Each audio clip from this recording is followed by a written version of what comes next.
Welcome to the Ramayan, Stories of Dharm and Devotion. I'm Sandeep, your storyteller, guiding you through the timeless epic of Valmiki's Ramayan. In today's episode, we delve into the profound encounters Ram, Sita, and Lakshman had with the sages and hermits of the Dandaka forest. Their journey illuminates their roles as protectors of Dharm and their connection to the spiritual and natural world of ancient Bharat. The Dandaka forest was a land of contrasts, a wild and untamed realm plagued by rakshasas, yet also a sanctuary for sages whose penance radiated spiritual energy. Amidst this dichotomy, Ram, Sita, and Lakshman found solace and purpose. Lakshman, as ever, took charge of constructing a sturdy hut for their shelter. One stormy night, their humble abode was battered by fierce winds and rain. Undeterred, Lakshman braved the elements to secure the structure. The next morning, the forest glistened with raindrops, and Sita, embodying calm and devotion, adorned their home with fresh garlands. Her touch transformed the rugged wilderness into a heaven of beauty and peace. Sita's compassion extended beyond her immediate family.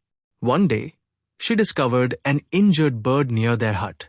Gently tending to its wounds, she said, "Even the smallest creature deserves our care, for they, too, are part of this world's dharm." Her actions reflected the trio's deep connection to the natural world, even in the harshest of circumstances. Ram spent his days offering guidance to forest dwellers and sages. His fairness and wisdom resolved disputes, reinforcing his role as an upholder of justice. The forest became a reflection of their inner resilience and unity. One of their first notable encounters was with Sage Sarabhanga, a revered ascetic whose hermitage emanated divine energy. As they approached, they noticed a celestial chariot near the hermitage. Indra, the king of the Devas, had come to escort Sarabhanga to Brahmaloka, the abode of Brahm. However, Sarabhanga, his heart focused on a higher purpose, declined the invitation. Indra, the sage, said, his voice steady, "I wish to see Ram before I leave this mortal world. Only after I witness the upholder of Dharm will I fulfill my journey." Indra, understanding the sage's devotion, departed. Shortly after, Ram, Sita, and Lakshman arrived. Sarabhanga welcomed them with open arms, his face glowing with joy. "Ram," the sage said, "you are the embodiment of Dharm, a beacon of righteousness in a world of trials. Seeing you fulfills my final wish." After blessing Ram with wisdom and offering guidance on his role in restoring peace to the forest, Sarabhanga prepared for his celestial journey.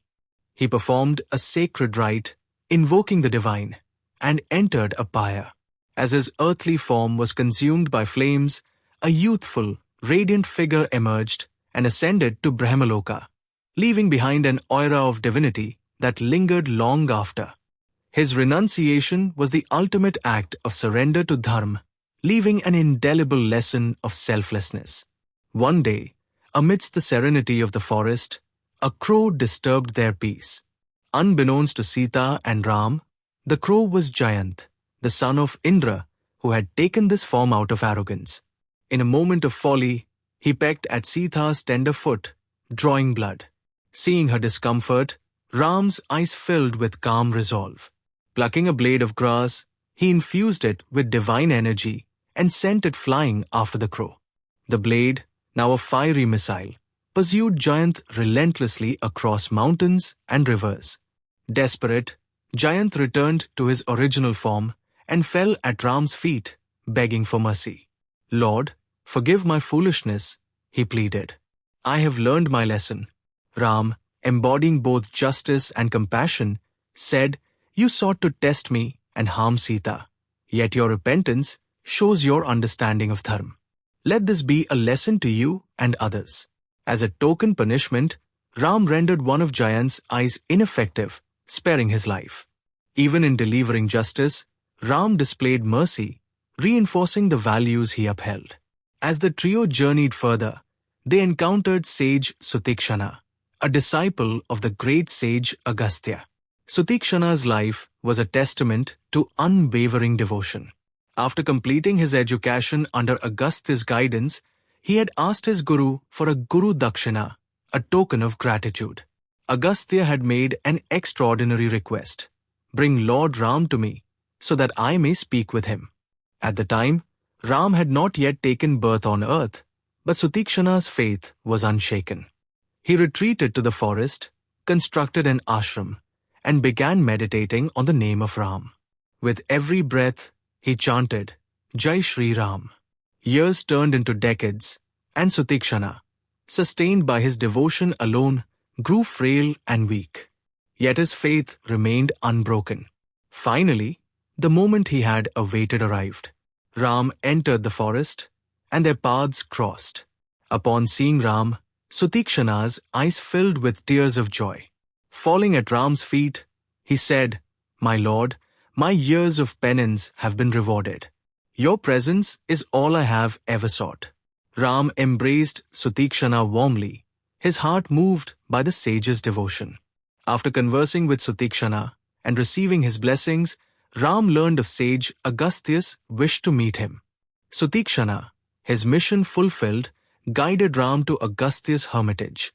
Many times the sages of the Dandaka forest approached Ram with grave concerns. "The rakshasas," they said, "disrupt our penance, desecrate sacred grounds, and spread chaos. We live in constant fear." Ram listened intently. "A kshatriya's duty extends beyond kingdoms," he replied. "Wherever dharma is threatened, it is my responsibility to restore balance. I will protect you." The sages also advised Ram to move deeper into the forest. "This region is serene but too close to Ayodhya," they said. "Moving to the heart of the Dandaka forest will challenge you and prepare you for greater trials." Ram, understanding the importance of their advice, resolved to embrace this new chapter of his exile with determination. The time spent in the Dandaka forest revealed the essence of Ram, Sita, and Lakshman's character. Ram's fairness, Sita's compassion, and Lakshman's dedication created a harmony that inspired all who encountered them. From Sarabhanga's renunciation to Sutikshna's devotion and Jayant's repentance, each encounter added depth to their journey. This chapter of the Ramayana teaches us that resilience, humility, and justice can prevail even in the most challenging circumstances. In our next episode, we will witness Ram's first battles against the rakshasas and the profound impact of his actions on the forest's inhabitants. Join us as we continue this epic saga of love, sacrifice, and devotion. Thank you for listening to the Ramayana stories of Dharm and Devotion. Share this timeless story with friends and family, and may its lessons inspire your journey. While the details may vary, this eternal story serves as a guide for how we conduct ourselves in our day-to-day lives. Until next time, may the light of Dharm guide your path.